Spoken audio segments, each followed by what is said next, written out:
Whiteboard Podcast, everybody. We're here this week with my longtime friend, insurance adjuster extraordinaire at Berkshire, and we're going to be covering a whole bunch of stuff. We crushed it. We covered 5 or 6 topics, but the ones that stuck out to me were the importance of understanding the system as an employer to just cool you down, COVID claims, and those are the 2 big ones. So let's get to it.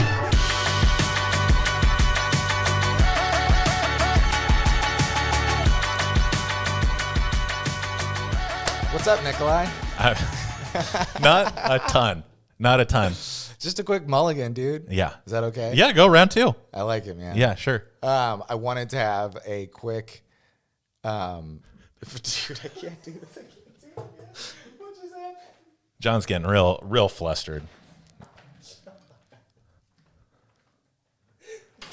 I mean, do you want me to just solo give my back? John left the room. I can just give my backstory. So me and John have known each other for some time. Give me his backstory. I think we met in college. He was a friend of a friend that then became a friend. And paths separated for a while. I went on to do a lot of different things. I have a very weird job history. Yeah. But then we kind of reconnected. I was at the time selling tires wholesale. So like not at a discount tire, but like selling tractor tires and slinging rubber. Yeah, no, and big containers of tires and things. That was actually fine. I liked the job. It was just going downhill. The company was going downhill. Sure. And it was right when Whiteboard was going uphill. Yeah. And John said, "Why don't you come over here and do this with us?" And it was perfect timing. So I did. That's not how it went. That's not how it went. I didn't want to talk about how basically I turned you down for probably a year straight, 2 years. Yeah. Just rejection after rejection. Yeah. Yeah. And then I forced you to do it. Yeah. Yeah. Yeah. Came over to your house. Yeah. You came over on Thanksgiving. And Jess, my wife, loves you. And so you kind of did this and ate our panda cookies. Yeah. And without asking. And then I worked there. Yeah, exactly. The rest is history. Yeah. And so how long was I there at Whiteboard? Was it 2.5 years? 2.5 years. You were our first employee that came on. Yeah. Which was crazy. That was back in the day when we were in Scott Street, right? Yeah. Is where you started? Yep. Which was like Scott Street. I was actually employee number 2. Crystal was employee number 1. That's right. Yeah. She did not last long. No, she was there for about a week. Yeah. We won't count her. Yeah, okay. Okay, number 1 still. Yeah. Yeah, we had a 900 square foot office, pretty close to the ocean, which was nice. Yeah. It was a fun office. That was awesome. We hand built our desk. Yep. Out of plywood. Yep. Oh my goodness. Yep. Plywood and that piece of glass on top. It worked. Yeah, it was great. Did everything we needed it to. For sure. Yeah. So you started out cold calling. Yeah, started out cold calling and basically just connecting with businesses, setting up meetings. And then, I mean, over time I did a lot of different things. Yeah. You became a utility man. Yeah, I did videos. I did, I went on meetings. So we did a little bit of everything. Yeah. Yeah. And so then after that, I then started working at Berkshire Hathaway, and that was just 2 years ago. Sure. Because I just had my anniversary there. So congratulations. Thank you. And I've been a claim adjuster there, and so that's still what I do. Sure. Yeah. That's a great company to work for. Yeah. Like I really like it. I mean, I don't know a ton outside of them, obviously. Sure. I worked at other places, but you hear kind of how other places are run, and Berkshire's a good one to be at. For sure. So. I mean, there's a spectrum of good carriers, bad carriers that we like working with in Berkshire and ICW. They're on the far end of how you guys operate, which is really cool. Yeah. So you've been there 2 years. You saw the problem that we were trying to solve, which was the work comp system's relatively corrupt. Yep. Because all the parties make more money, including the insurance company, right? Yep. We say that, and there's some truth to it. Yeah.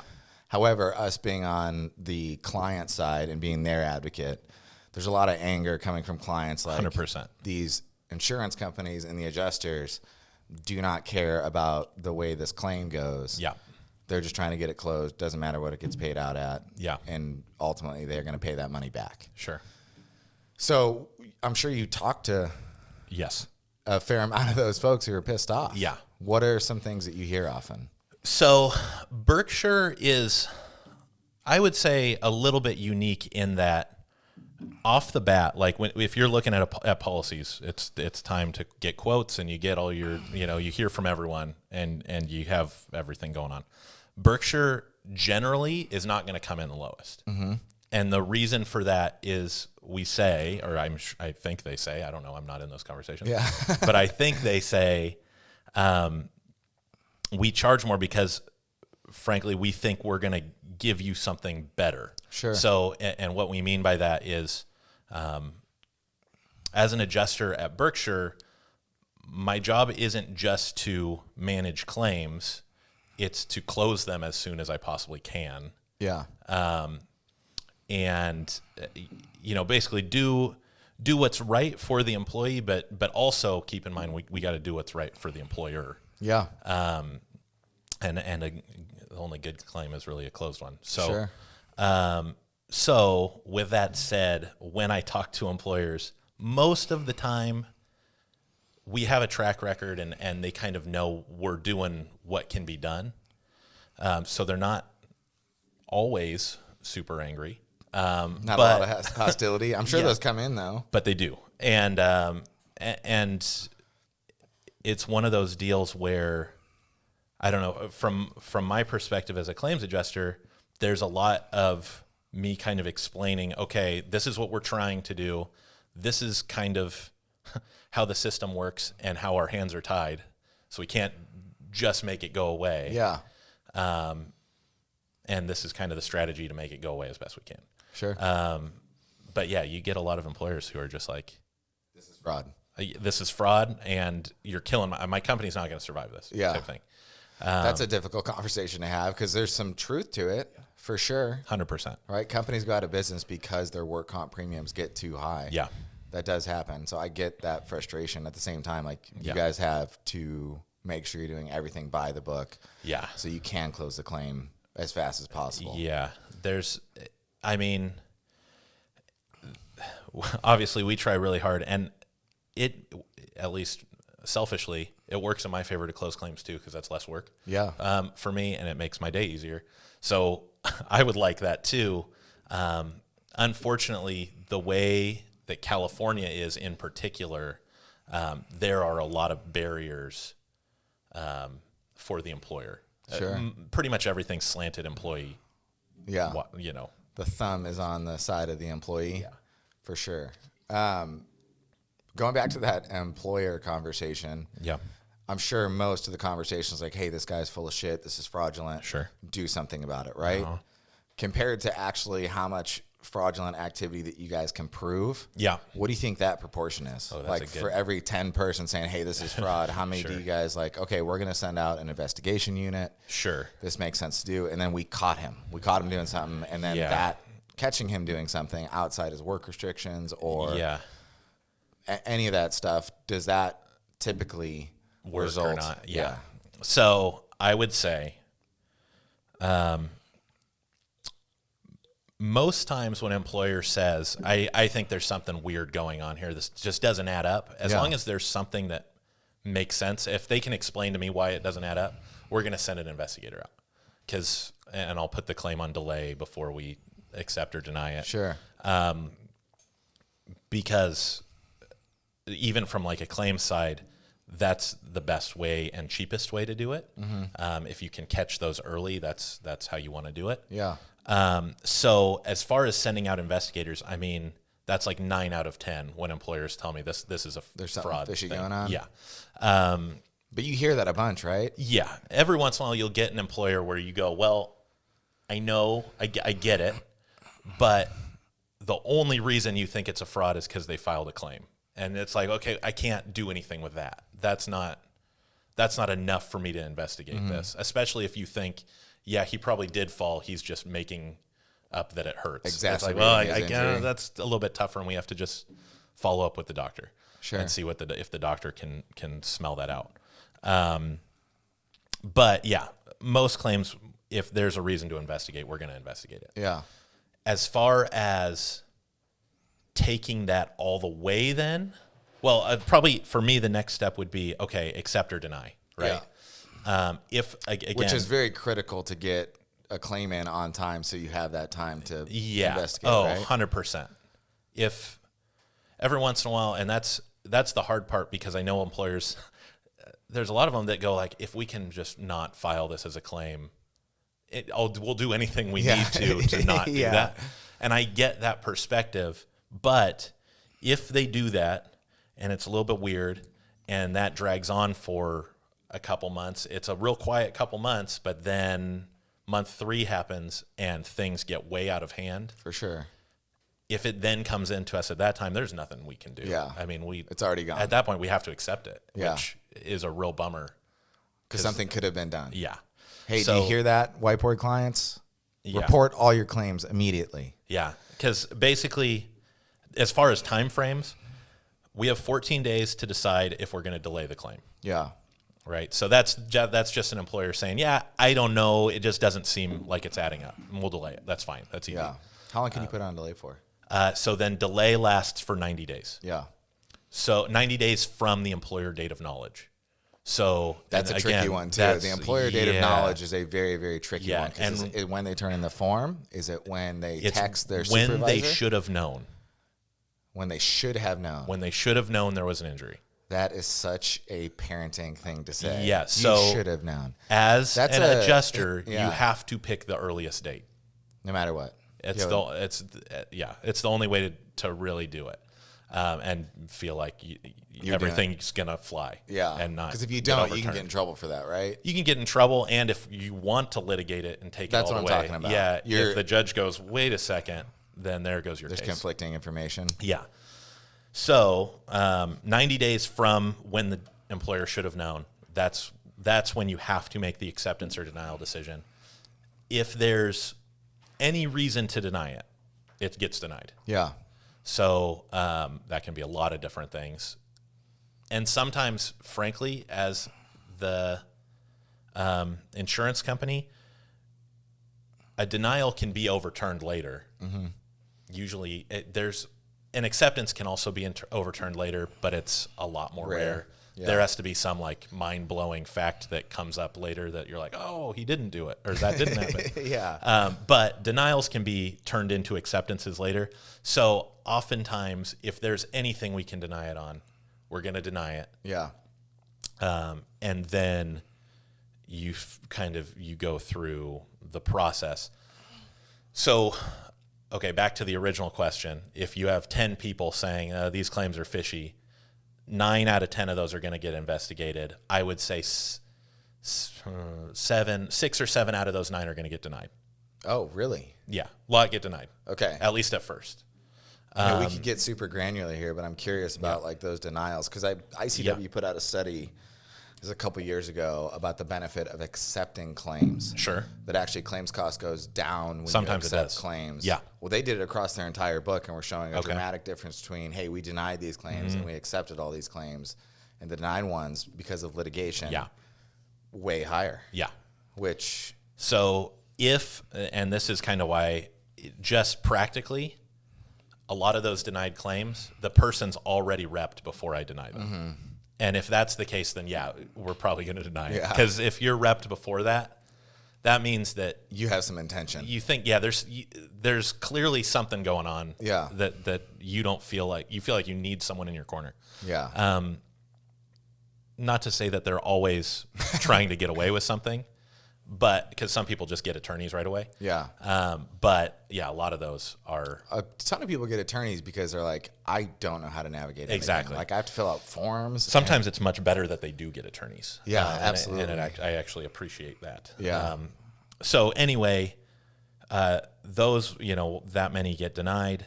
But you're absolutely right. If you can accept a claim and it seems like, okay, like I just had one where I had to call the employer and say, listen, this guy's been treating medically. He's almost discharged. He's not represented. I know his story was a little weird, but could it have happened on just a different day than he originally might have get? Like he got mixed there's up a little on bit days. of benefit of the doubt. Because if we can't accept it, it's probably going to close in another week. Yeah. And then it's over and we don't have to think about it ever again. Whereas if I deny it, he's going to go get represented. This is going to drag on for months. Yeah.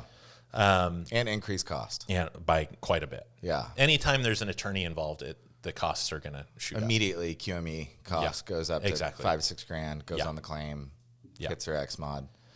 Yeah, I think there's going to be a good amount. I do. So part of our process when we're educating our clients is the impact claims have on their X mod, obviously, and what portion of the claims actually impact their X mod. So the medical cost, the indemnity cost, the claim expense portion doesn't impact their X mod, which you have a unique perspective in that. Is I feel like most adjusters, A, don't even know what an X mod is, and B, definitely don't know what goes into calculating the X mod, and then C, they don't know how much these claims actually impact. They probably hear it from a frustrated business owner, like, hey, you breaking my balls here, type conversation, and they're like, just chalk it up to that. But it really is, your premiums are hyper variable based off your claims activity. Yeah, it's huge. So some of the frustration that I've heard from my clients and that I've also experienced like dealing with adjusters is that they don't want to, they just want to settle a claim and put that on permanent disability. And because of that, it impacts their X mod. When the employer feels very confident that they have enough information, enough documentation to say, hey, you need to fight this one. And it might cost you guys $40,000 because he's with, you know, some ABC law firm that like, they don't settle for anything under X. You know? And so they get frustrated when adjusters like, all right, cool, we're going to get this one for $15,000, goes over the primary threshold, and now they're now pissed. you're paying more.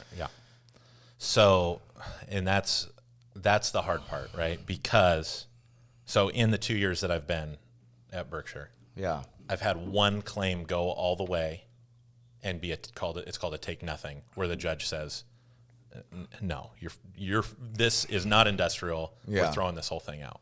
One. One. A single claim. And how many claims in the universe of what you've done? I mean, at any given time, I'm handling between 100 and 130 claims. That's a low caseload for carriers. Yeah, Berkshire's really nice that way. Yeah, that's the lowest I've ever heard. I think. Yeah, it's way lower than anywhere else. I mean, State Fund, I think, is right there. I'm kidding. Yeah. I think their caseloads were over 300. I was gonna say that's more normal. Is like 2 to 3. Yeah. They're trying to get their act together, but like they're just again, that's like why we think we can do a better job, because we have more time. We can will focus. be able to do. Like I would objectively say that like if you have the option, same price, because obviously you got to weigh that in, right? If Berkshire's way higher than 50% more, you're like, all right, well, can I handle a shittier claims service? Probably for $100,000. Yeah, exactly. That got us off track. I'm sorry. No, we were talking about taking cases all the way. Yeah, thank you. So that claim that went that far and got thrown out, I think that was 6 or 7 years later. Whoa. It was hundreds of thousands of dollars in claims cost. Sure. Because of all the diagnostics that the judge orders. That you have to do. Sure. Before you can get there. Because that's the hard part to explain to employers, is that, we can fight it, but in order to do so, the judges in California are going to make you fully develop the file, meaning that they're going to make you get every diagnostic you can. They're going to probably have you go to several different doctors just to get ideas of what they think. Sure. You're going to be in QMEs. You're going to be doing this and that and this and that. Not to mention, I mean, there's just all kinds of discovery costs. And it takes forever. And so that's why a lot of the times settling makes a lot more sense, because even though it might get thrown out down the road, there's a better chance it won't, first of all, and that the judge is going to give them some amount. Yep. And by the time we get there, we've already spent whatever so much your on primary it. threshold is. Yeah, anyway. it's way over. So I don't know how they do it at other companies. The way we look at settlement at Berkshire, we do something called it's called a radar. It's basically a big Excel spreadsheet. We put in the entire cost with all the probabilities of where this claim could go from day one. Yeah. That's really cool. So can we have access to that? We know, no, you can't. We know how much a claim we think it's worth. Sure. From pretty much day one. We do a very similar thing. Yeah. So then when we settle, we're not, unless it's some like horrible situation, we're not giving you what we think the claim's worth. Yeah. Whoa. You know what I mean? It has to be under that or it doesn't make sense to settle. We just go, no thanks. We'll just continue to litigate and see where this goes. Yeah. So this is an algorithmic process that you guys have. If this, then that. If this, then that. Yeah. It's a little bit, sounds more pretentious than anything I've ever said. Okay. It's a little bit algorithmic and it's a little bit art. Okay. Ugh. Yeah. Anyways, thanks for listening, guys. All right. Thanks. I appreciate what you just said. Because the adjuster still ultimately is putting in the costs for everything and kind of going, where do I think this is headed? So it's not like we go into our spreadsheet and just put knee injury and it populates. We have to go like, okay, so what happened? What do we think the severity is? How many QMEs is that going to be? What's the treatment in between QMEs? Sure. How many sessions of physical therapy? Whatever information goes into that? Like the starting is like, hey, 32-year-old male, pre-existing condition. Yep. Hurt his left knee from a fall of 5 feet. Yep. So, okay, if that happens,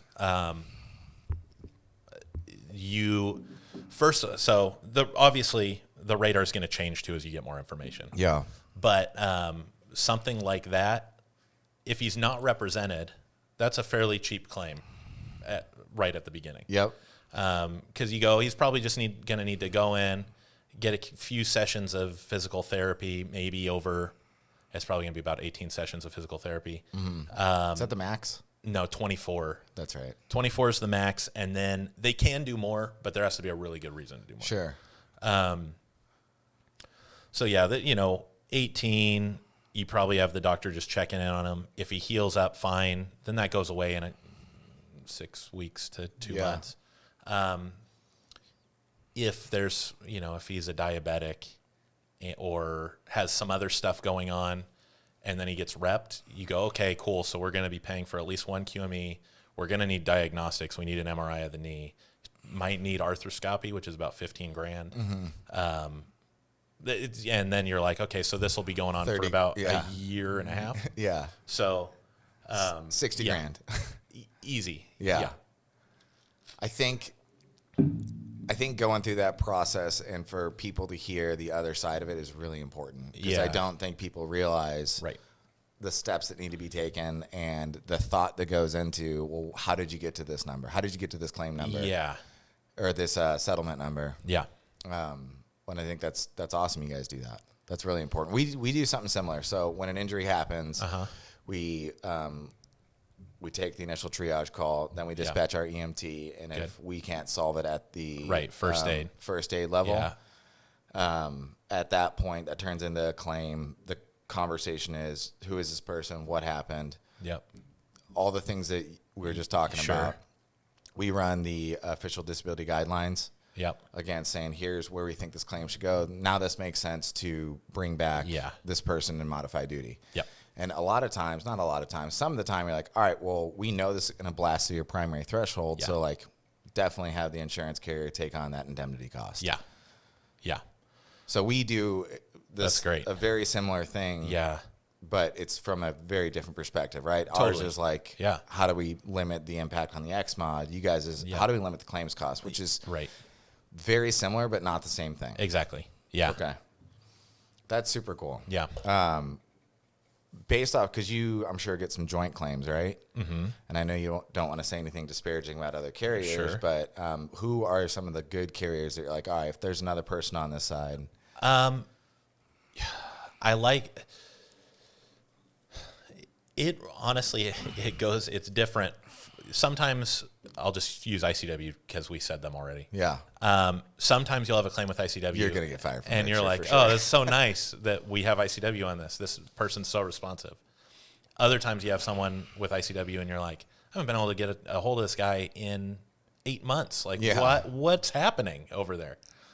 So I don't. Is it more adjuster based as opposed to carrier based? Yeah, I feel like some claims for whatever reason just seem to fall through the cracks, and other ones don't. So I don't know I don't know that I've ever felt like, man, this company sucks all the time is bad. Yeah.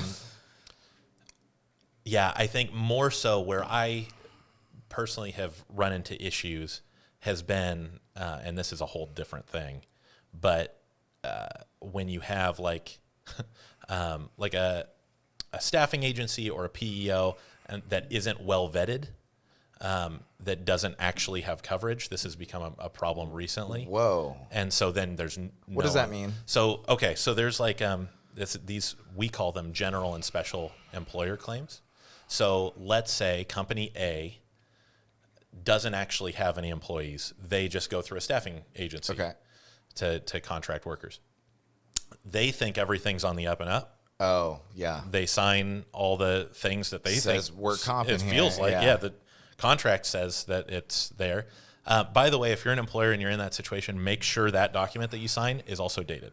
It's really important. And doesn't happen very often. Whoa, really? Yeah, it's just for the litigation aspect of it. That's the date's not on there. You're in trouble. You're not in trouble. It's worthless. That's trouble, man. So, like, no one's coming back to get you except for the claim is yours now. Wow. So a lot of employers go, well, we hired a staffing agency, so this isn't our claim. That's the whole reason we did that. Yeah. But are there a lot of those companies out there that are doing that? It's happening a lot right now. That's spooky. So these staffing agencies are just not carrying work comp. Yeah, and then is that in their like? Have you guys looked at a contract and be like, oh, I guess they slipped that one by, and work comp's not outlined? No, it's in the contract. Oh, dude, what? Yeah, and they're just fraudulently doing that. Or there's a lot of those companies out there. I shouldn't say there's a lot of those companies out there. I am dealing with a lot of claims where it's happening. So, I can think of one company in particular. How are they still in business? They kind of aren't. Whoa. I feel like as soon as you have one of those, like, oh, they don't have insurance, like that would immediately call the commissioner, whatever you got to do. You would think it would be easily resolved. Yeah, it's a light switch situation. It's not. It's not. Wow. So then basically what happens is if you can't find coverage for them, or a lot of the times they'll say they had coverage, but the carrier will say, well, we were just insuring your office workers. We didn't even know you were a staffing agency. Wow. Right. So they'll say, no, thanks. Yeah. And then, the staffing agency would be the general employer. If they don't have coverage, then the claim falls to the special employer, which is company A. Yeah. And they're like, what? We weren't. So how does that work in regards to operating with someone who doesn't have work comp? They're just paying out of pocket for stuff? Yeah. and so anyway, what a nightmare. Becomes a real nightmare. Yeah. And so that could take a company out of business. Yeah. Almost immediately. Yeah. And there's not any if the companies aren't getting like a ton of legal recourse. Yeah, it just becomes, it gets Does that tied happen? up. Does this, specific employer? Is that what you said? Special in general. So that special employer, do they sue the staffing agency? Yeah, they can do that, sure. For those damages? I'm not really around for that, so I don't know is the short version of how those play out. I know that the claims that I have that are that, they just end up in court for a very long time, arguing about coverage and who had it and who didn't and where it should land. Gnarly. I wonder if they're just saying, hey, this is just an operational cost that we're going to have to pay legal fees for, and they're just making cash. Yeah. So, wow, that's messed up. Yeah, it's a bummer. On the subject of counsel and legal fees, you guys have your own in-house counsel. Yeah. We've tried to get Albert McKenzie on there, Sure. which is the firm that we prefer all of our clients to be with. You interact with them a bunch, right? Yes. How's that go? Yeah, so It's interesting because I have one employer I'm thinking of in particular where they were under the impression, and I just didn't bother to correct them, but they were under the impression that whoever the counsel was just in charge of the claim. Yeah, That's you guys got it. Yeah, that's not really how it works. So essentially, if we get to a place where we need an attorney for some reason or another, usually it's because they've got an attorney first, and now we have a hearing. We get our attorney. Yeah, whatever. So we go get ours. Yeah. They kind of act as, if I'm the pilot, they're kind of a co-pilot. Okay. And they work on everything legal, obviously. So a lot of that is like, we're going to confer on strategy, where they think this is headed, where I think it's headed. And then we work together on getting it resolved or doing what we need to do, setting the depositions and hearings, whatever, filing DORs and declaration of readiness to proceed. Yep. Okay. I appreciate it. Hold on. Yeah. No, I appreciate it. Thanks for coming. And so, but ultimately, the adjuster should be the one calling the shots in that relationship. They should be the one saying, yeah, I understand that you think this isn't going to work. File it anyway. That should be something the adjuster can do if they want to. Is that protocol? Is that typically what happens? It can. It's totally situational. Yeah. I just know politics involved in that. Not a ton of politics. I just sometimes strategically, it makes sense to do some kind of legal action. Like, let's say we're going to file for a hearing on X issue. We're pretty sure we're going to lose, but we want to do it to A, try, because you never know what the judge is going to say. Yep. And B, if we think that settlement's a good idea, maybe by kind of stalling things for another 2 to 3 weeks, people want to get their money. We're going to make that happen. That makes sense. So I've heard that strategy before. Yeah. So it obviously totally situational, and that's the art side of it, right? Yeah. You got to know. You just got to know like what might work. You got to know like, oh, gosh, I talked to this claimant one time before they got represented. I think I have a sense of what they want out of this and what kind of person they are. And maybe you're right, maybe you're wrong. Yeah. When you talk about the art of it, I'm going to keep saying that you did that. Yeah. Cool. I'm going to go. Have a thanks, guys. The devil joke? Yeah. How much better have you gotten over your 2 years in regards to handling claims? And none. I'm just kidding. Well, like at the beginning when you're like, all right, you're on your own. Sure. Nicholai, go do it. Sure. Like were you like, ooh, I made some bad decisions? And I'm not trying to put you on blast. No. It's not even so much that. It's just that as an adjuster, they try to train you and give you all the tools, but you're never going to understand what the job is until you do the job for a while. Yeah. It's like whiteboard. Everything here, you just get, thrown into it, figure it out. Yeah, go ahead and get your feet wet. The nice thing with us is there are two different things, actually. So when I started the first 6 months, I worked on medical-only claims. So easy peasy. There's very few situations where that's going to get crazy. And it's pretty much just churning through, like you're just trying to knock them out. So that kind of gets you into it. Then once you go over to an indemnity desk, then they give you the easy ones where it's like, just pay the guy TD for a week and then close it. And so you work your way into that, and you slowly get harder and harder claims. So that's nice. The other part of Who's determining that? Your manager is saying, hey, we're going to ditch this? Like, that's kind of the second part, right, is that I am on a team, and we have a supervisor, and above them's the manager, and then above them's the director. Got it. So my team and supervisor, I can just always ask questions to. So if I don't know how to do this, maybe someone on the team does. Definitely the supervisor should have an idea of where things are headed and what to do next.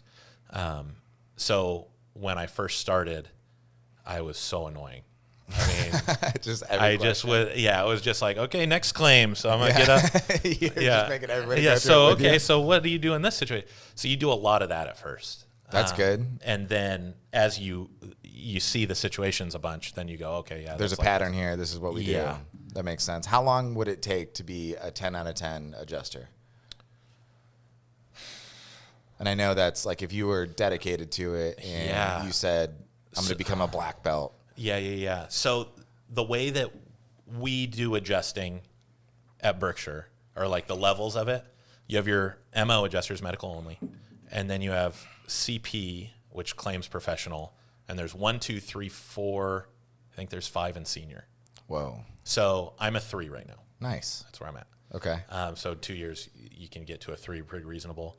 I think then it takes maybe a couple years to do the jump to 4, probably a few more to get to 5. Yeah. Or senior. I think they're just slightly different. Yeah. And so as you move up that, your claims get more and more complex? In theory, yeah. They should. Yeah. I mean, obviously it's caseloads, right? Yeah, from like 2 to 3, like I've recently kind of jumped that. It's not like you get a brand new caseload. Mm-hmm. So as they come in, you're just getting stuff that's a little bit more complicated. Yeah. And a little bit, you're just expected to need a little less help and to be able to help other people more. For sure. So super cool. What does, and I don't know if you can answer this question, can you tell us a story about a specific claim without using people's names? If I remember it, sure. I don't mind. Give me an example of a gnarly claim that you guys have had. Oh, okay. That you've had. Yeah. See, okay, so there's a lot of different kinds of. So there's ones that are gnarly in the medical sense. Yeah. Like this is a really bad injury. Yeah, like gosh, I just feel bad for this guy, but it just is what it is. What's one of those? So like I recently had a guy that got hit by a mail delivery truck. He was a security guard. Was he skateboarding? And just no, that was oh gosh. Instigos was skateboarding. I just that joke. I was skateboarding and got hit by a car recently. I'm fine. That's not a joke. That's not a joke. It actually happened. Yeah. So that's like a bad one. He's an older guy. I have another guy. Super sad. Older guy walked to go move his car, and I guess we could talk about this one because it's kind of gnarly in the litigious sense. Yeah. Also, he went on a break really quick just to go move his car from one parking space to a different one because he was having to pay over here and didn't over here. Yep. And got mugged. Maybe we don't really know. But he got knocked out by someone. Whoa. And beat up, and has since he's like 70-something years old. So a lot of injuries, obviously. So like, is this our client? I don't know. I don't think so. Because you were on. No, this isn't that one. I don't. It's not that one. He had the same situation. One of his guys really got mugged on break. Okay. That's. Said he would. That's crazy. So it's that's a real sad one. Yeah. Medically, but then it's also really complicated on the litigation because he was on break, he was moving a car. Now, ultimately, in those situations, the laws kind of point, you can still fight it as much as you want, and until a judge says this or that, it's kind of in limbo. Yep. But probably this one is still going to be an accepted claim. You got to help me out with that. How would that be accepted? Okay, so we had Albert McKenzie on here, and we were talking about the scope of work that someone's doing. Yeah. And are they doing it in like under the direction of someone else? Yeah. Like there's rules. I'm about to really butcher some legal statutes. Hell yeah. So one of them is called the personal comfort doctrine. Okay. So that one that doesn't apply as much in this case, but it's like even though it's not my job to eat lunch at work at my desk. Yep. If I'm doing that, this is silly, but if I do that and I choke, then technically I was still at work, or a better example. I could see that one. I walked over to the break room and slipped on a grape. That's still a work comp claim. Yeah. On a general liability claim, you guys wouldn't subrogate it? Right. So, and I've heard of one, this isn't one of mine, but like a housekeeper was working at a hotel. She finds gummy bears. She's hungry. She eats one of them. Like an open pack of gummy bears? They happen to be weed gummy bears. Oh, no. She gets outrageously high. Yeah. To where she thinks she's dying and then files a work comp claim. they tried to fight it, but ultimately it's personal comfort doctrine. She was on the job, and even though She was, the only argument you have is like, well, were you stealing? It wasn't your food. yeah. So that's the only weird thing there. That's a little bit of a credibility issue. Yes. But you could just say it's an open bag of gummy bears. Right. So that kind of stuff, that's personal comfort doctrine. Okay. Probably butchered it. I'm still confused on how the other thing is breaks. Yep. So in California, you have, if you work 8 hours, you have your 30-minute lunch, you have 2 10s, right? Yep. So as it's been explained to me by our counsel, if you don't clock out for those, then you're on the clock, and probably what you do when you're moving that car is going to be covered.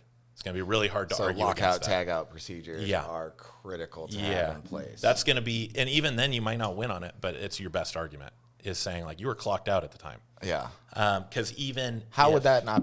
I'm very curious. Sure. On. So if you had someone tag out, move their car, and in the process of that they got mugged. Yeah. Explain to me how that should be accepted. So, and again, this is where like I would. If we're getting too deep in the weeds, we can go somewhere else. No, I would just argue against it as long as I could until. I guess a lot of where I'm coming from is I know what the judges in California will do. Yeah. Even though I don't even agree with them most of the time. Yeah. So that's why this is the stuff where you get into like, let's just settle this because we don't know what we're going to get. Yeah. It's a total wild card. And if the judge pins this on us, then get ready to pay a lot more than we would if we settled, right? So that documentation process of what happened, police report, all that kind of stuff. Yeah. So whenever I sit in front of a new prospect, the conversation always starts is, if you look at the workers' compensation system, or if you look at a work comp claim as a wildfire, the best time to limit the damage is right at the beginning. Yeah. And if you can do stuff even before the injury happens, which means like documenting that's, you're fit for duty, not injured, all that kind of stuff. You get witness reports when something happens. Yeah. How far does that go on claims like that? It's huge. Okay. So like huge, everybody. In this particular claim I'm talking about, the guy walks out. We're pretty sure at this point the employer just kind of let their employees do that. Sure. Just like, go move your car really quick, come back. And especially in that case where they're not telling people not to do it and it's not documented anywhere, then that means they were okay with it. Yeah. And it becomes a part, even though it's not their job duties, becomes a part of their job duties. So like this is, it's untenable. Yeah, it's like pretty if insane. it keeps going that direction, like, yeah, dude, we're gonna lose a ton of businesses in California. Yeah, because that is nonsense. That's a nonsense situation. And if I could be on the other side of that phone with you and be like, hold on, you're gonna make a settlement with this guy. This guy was not working for me at the time. Yeah, that I could get frustrated enough. I'm like, I'm out of here. Yeah, and that is more California than any other state, right?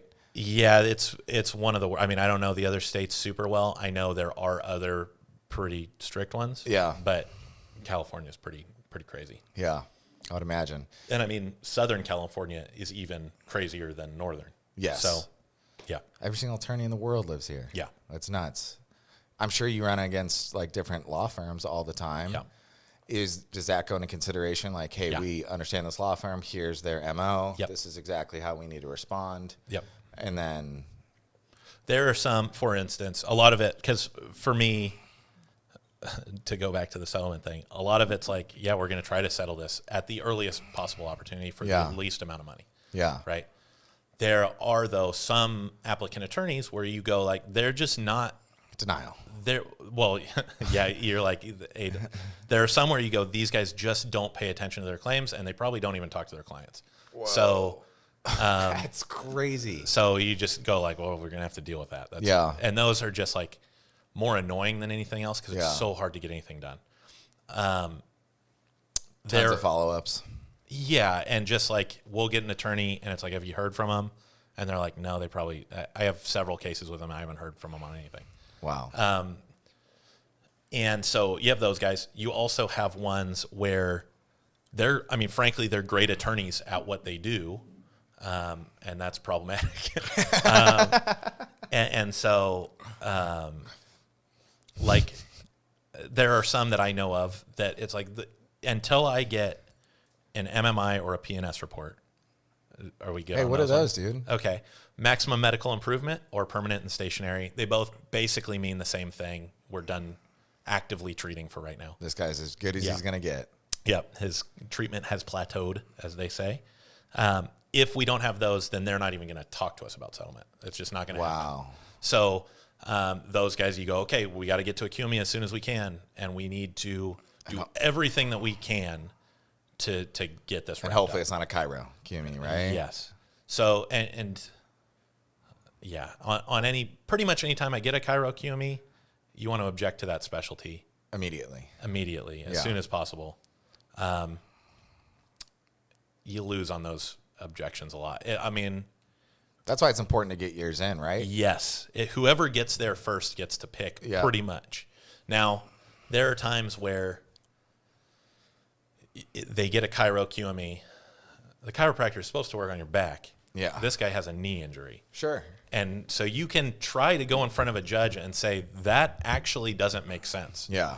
Unless that judge is, hey, my chiropractor fixed my knee. Yeah. So and sometimes it works. I've also had them go, we're going. Yeah. And then you go, and the chiropractor's report says, yeah, I think he should be seen by an orthopedist.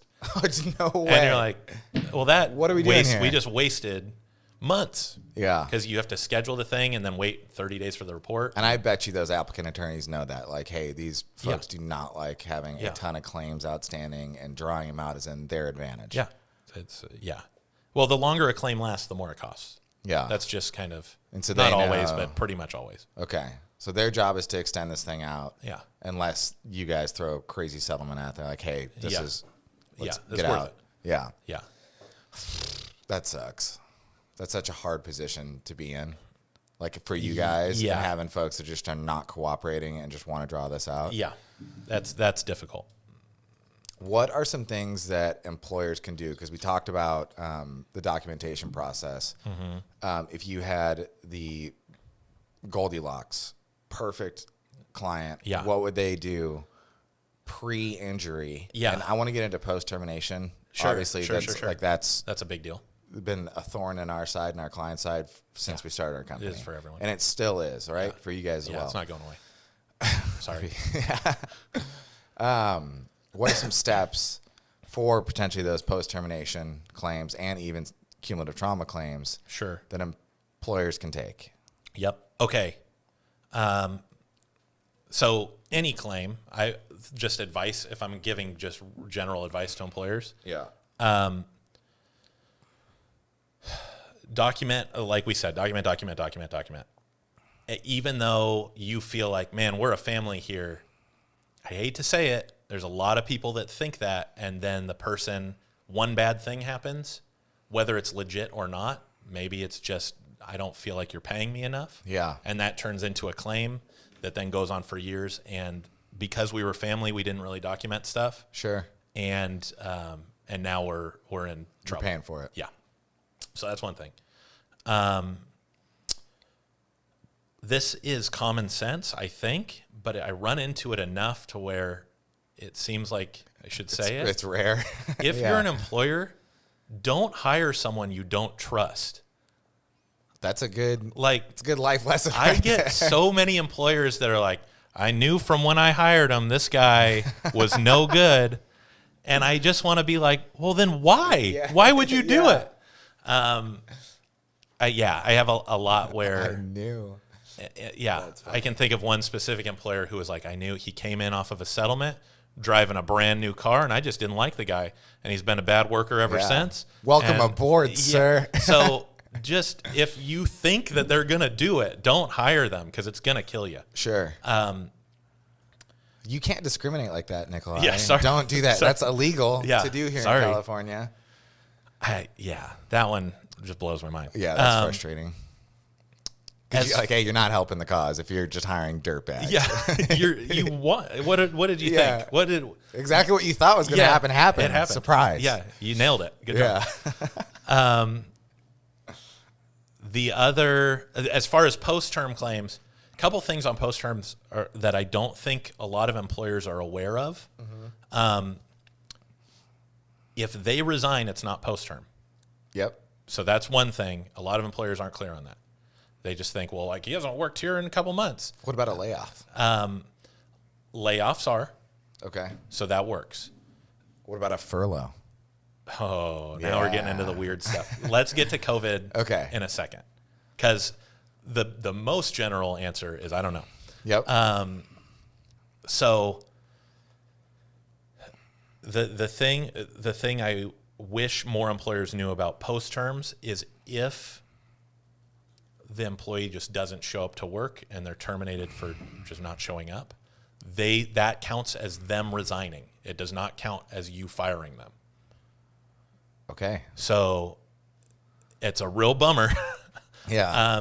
The only way you can maybe protect yourself against that is if you have a policy that says, that's written down somewhere, that says if you don't show for 2 shifts or whatever it is, you've abandoned then your post. You're fired. Yeah. Not even because job abandonment counts as a resignation. Oh, that's right. Okay.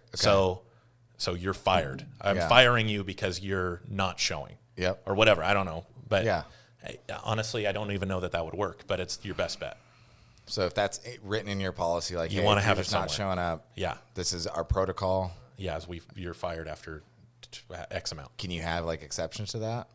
Is that under the discretion? Like, hey, we did this for Tommy, John. Honestly, I don't even know. Okay. I frankly, I don't even know if it would work. Okay. But I know for sure there's a lot of employers that are like, he got terminated. I fired him. He didn't show up for work for 3 weeks. Yeah. And it's like, well, that's a resignation. He quit. So I can't use the post-term defense on it. Got it. Yeah. That makes sense. So I can't deny it off of that. Those are probably a ton of your claims, like outside of the med only. Yes. What do you think percentage would be like a post? I'll even narrow it down further. Post-term CT. Yeah. So yeah, good distinction. Because post-term specifics don't really come up too often, and they're real easy. They're pretty easy to deny. Yeah. Because it's like, why would you not report that? Yeah.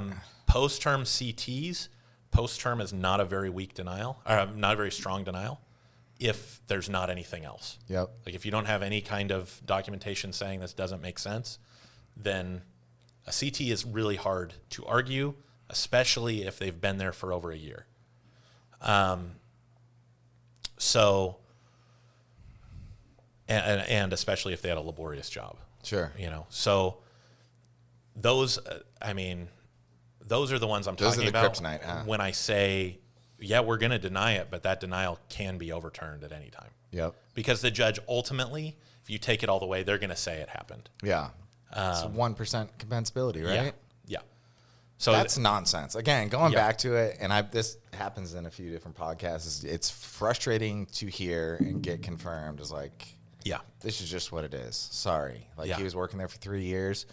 1% of his injury came from it. Yeah, you guys take a whole thing. And hopefully you get a doctor that will give some apportionment. On stuff. But even then, there's still a good amount of claim costs behind it generally. So yeah, CTs are difficult. So so I would imagine that definitely happens especially if you have like a 10, 20 year employee that's been doing a very laborious job for laying carpet for the last 20 years and now he's 55. Like he has wear and tear. Yeah. Like you go lay carpet for a month and your knees are going to be shot. Yeah. I don't know how to lay carpet. That's good. However, you're doing it in a way that's very strenuous on your knees. Yeah. After that month. But if you have that, is there benefit to potentially saying, hey, we're going to not a forced retirement, but like, gosh, frankly, I don't know a way around a CT. If someone files a CT, they've been working at your place laboriously for 20 years. Yeah. They're getting paid. Yeah. Which makes sense. Yeah. From the way the law's written. Given the way the law's written, it makes sense. Yeah. It's a real bummer. But yeah, there's just really ultimately they will get paid. Yeah. Again, we're going to start by denying it. We're going to wait till we have some medical stuff. We're going to try to settle it as soon as we can. But if they push it, then we're going all the way. We're going to have to pay for that. Oh, that's frustrating. Yeah. Do you guys have a lot of people with psych It's claims? coming back. Yeah. It's coming back in a major way. I thought that was toast. Like when we first started a company, Yeah. like even when you were banging on the phones and like asking me what types of claims you have, Yeah. and like psych probably wasn't a big one. No, it's site claims are so, and this is another thing. I'm not going to know the details super well, or the dates and numbers and everything. Sure. But it used to be that you could add psych to any claim, and it was just basically extra money. Ta-da. Yeah, they made sure you can't do that anymore. I think that was in 2013. But if you file a standalone site claim, and you have the problem is if there is a perceived issue, as long as it's not like you got fired, you got a performance improvement plan, something, those are called good faith personnel actions. Yep. If it's outside of that, like I had one lady who felt she moved job titles. She continually got questions from whoever moved into her old job title about how to do that job. Mm-hmm. She felt that it was too much, filed a psych claim, and there's no doctor that will say she doesn't have a compensable psych claim from work. Isn't it 50%? Has to be at least 50% work related, but if they can't find any... Well, they dig into people's past. Yeah, well, they too. get real into it. But if they can't find anything, then it's work. Yeah. Wow. So even if the employer, and even me, if I go like, that just seems silly, if it doesn't seem silly to them, then that's an issue. Yeah. Yeah. That sucks. It makes sense from, again, the way the law is written to do that. The problem is, like, of course people are going to lie. Yes. Like, of course that is going to happen. Yeah. Like, this is 100% job related. What else do we need to talk about? Yeah. Which, It's really hard. Those ones, you have to do a good amount of investigation. And so those are happening more. They happen a lot. I don't know if they are happening more. Okay. But I feel like I get a lot of them. Yeah. Oftentimes the psych doctors seem to find something. Yeah. Yeah. Yeah. That's brutal. They have an incentive probably to find something, right? I'm not sure. I don't know. I don't know what the be- reason is. Sometimes wasn't there like potential ongoing treatment? Like yeah, you so go- sometimes there's that, and you could say that. But sometimes these doctors are just consults, and then they go elsewhere for ongoing treatment. So they don't have an incentive. Yes, I don't know what that would be in that case. Yeah. But yeah, there are definitely times where it's like, yeah, they need to see me for the next year once a month. Yeah, I bet you that depends on the psychologist's disposition towards business. There are certainly doctors yeah. that you see, because we have an MPN, Medical Provider Network. Nice. There are doctors that you see that are outside that MPN where you go, I can already tell you what that report's going to say. I don't need to read it because I know what that says. So that's frustrating. yeah. Let's pivot over to COVID. Yeah, okay. Because that is the topic of the day. Yep. Which every single morning I wake up, the first thing in my email, it's like New York Times, Apple News. Yep. Record-breaking COVID stuff. Yep. And now that our sweet Governor Gavin Sure. said, hey, More stuff. eat these claims. Yep. How are you guys responding? By doing a lot of work. Yeah. Yeah, I would imagine. So COVID claims, they're just weird. They're not like any other claim. Your timelines are shrunk down To nothing. enormously. So you have to make a decision right away. Yeah. If you're an employer, Can you issue a delay? I mean, Are you allowed to? it's if you can, but it's so short that it's almost like by the time we get any additional information, it's just not going to work. So if you're an employer, report it ASAP. Okay. Like, because if you don't, we have to accept it. We don't even get a choice. Yeah. So when you say report it, it's If Tommy came into the office a week ago, said he tested positive for, or I don't know how that process would work, but yeah, if he said I tested positive for COVID. if he thinks he has symptoms and gets tested, so the test is what we will oftentimes accept or deny off of. If you have a positive test and you're saying it probably happened at work, and then it's accepted. happening. Yeah. Are these going to be big claims? Probably not. Most of them are not. That's positive. Yeah. So for a couple reasons. One, you have the state 80-hour pay. Yep. So most of these, we don't have to pay any temporary disability. Yeah. And most we don't have to pay any permanent disability either because they're not permanent. You're usually fine in 2 weeks. So it's weird because they're either That's a nothing. political statement now, by the way. What is? They're usually fine in 2 weeks. Oh, sure. Yeah. Yeah. Cancel me. Yeah. So either they are very small claims that just go away, and just are a lot of really hectic work on my end for a couple days. Frantic. Yeah. Or they're really bad because they're hospitalized or they die. Yeah. And obviously that's going to have a lot with it. Sure. Those are expensive. So we don't have a ton of those, but we do have some of those. Yeah. Yeah. We were on a call with the WCRB about a month ago because right after this order came out, it obviously we got every single client was like, "Hey guys, what's going on?" Yeah. And so we didn't get direction on like, what this really means, how this thing works. So we had Lior from Albert McKenzie on here to explain exactly what it means. At the time, we didn't know if this was going to go into the calculation of the X mod. Right. And as of, I think, within the past 4 or 5 days, they will not be calculating the X mod. Oh, that's great. Which is awesome news for the employers. Yeah. Which is, that seems they fair. needed a win. It did seem fair. Because we had one of our clients, 70% of their workforce, and I think they had like 80 people, got COVID. Yeah, it wasn't one of mine, thank God. Yeah. But one of my guys on my team had an employer.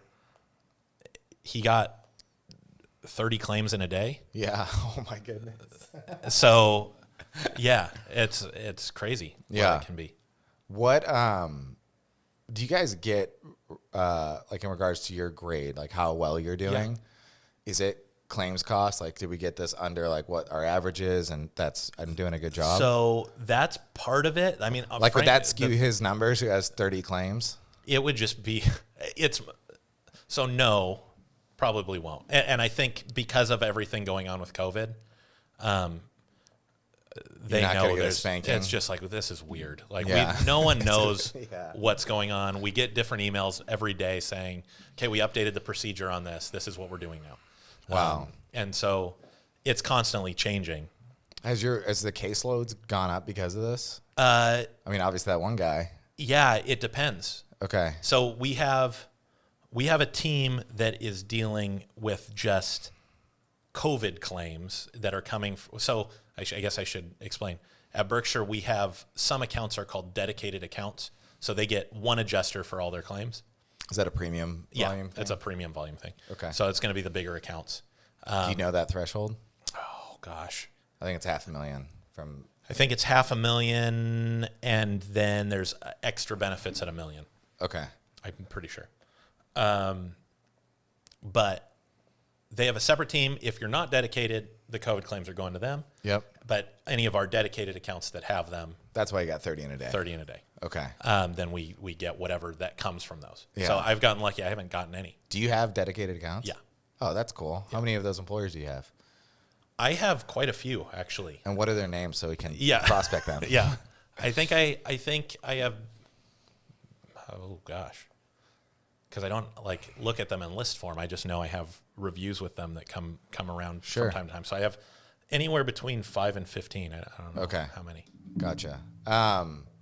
To land this plane, you deal with brokers. I do. Often, right? Yeah, pretty often. Well, some of them aren't just doing anything, right? Yeah. Some you never hear from, some you hear from a lot. Can you give me the scale of all right, in the universe of 100 brokers, how many are you just never hearing from on claims? Yeah. So if I have for easy percentages, if I have 100 claims, I would say I don't hear from any broker on 80 of those claims. Whoa! At all? Never. So 80%? Maybe client services does, because we have a different department called client services. Okay. Generally, that would probably come back to me, though. Yeah, you would hear that. So I've dealt with your client services before. Yeah. Yeah. So there's a really large percentage where I never hear from the broker. I deal with the employer, the employee, and maybe an attorney. Okay. So 80% Probably. of that 20%. Yeah, then you have then I would say you probably have 15 claims that you hear from the broker maybe once or twice or Just checking a in. very limited check-in. And then you have about 5 that will check in. That are annoying as hell. Yeah, where you're like, just please. And But the hard thing is sometimes that makes sense. Other times you go as an adjuster, there are certain timelines. I can't make this go faster. Yeah. So I would like This to. QME is going to happen Yeah. in 2.5 months. Yeah. Wear it. So it'll happen. I'll let you know what happens after that, but Yeah. I can't do anything in the meantime. So Gotcha. So only 5% are actively managing their clients' claims. yeah, it's pretty small, I would say. Okay. That makes me really happy. Yeah. There's a ton of opportunity for us because we're in that 5%, Yeah, if yeah. not that 1%. Because I know, Right. our claims team, bug the shit out Mm-hmm. of adjusters. And part of it, and we see the results. If you look across our book of business and we were able to run the average claim cost compared Mm-hmm. to what we've been doing when we get involved, there's not a ton of magic. I mean, there's an art to it, obviously, on Yeah. our side. But a lot of it is consistent follow-up. Yeah. Because you stay at the top of the list. And that's what I was going to say. It can get annoying when you are having a busy day and you look at an email and go oh gosh, I now have to do that too. Yeah. At the same time, you're absolutely right. It just, those claims are ones where you're got to make sure everything's ready to go on it. Cause Yeah. You're gonna be what I hearing don't from want to do is Susie. get the email and be oh no. Yeah. So yeah, there's definitely some truth to that. For sure. So of those 5% that are actively managing their claims, is this the broker doing that job or is it someone on their team, like a claims unit? Usually it's an assistant in some capacity. Okay. There's a couple that it's the broker that goes hey, I just wanted to check in. But most of the time I would say it's someone on staff. Sure. And do they ever offer any value to the process, communicating with the employer, communicate with the employee? Because that's what we're really trying to do. So it's really rare. Most Okay. of the time they go, any update? And that's the email. Yeah. Every once in a while they go, okay, what do you need? Is there anything we can do? Can we help you? Because we'll do that. We call doctors. Right. Yeah, see, that is very rare. Yeah. We have to. Yeah. It's one of those things, if it's not getting done, again, Right.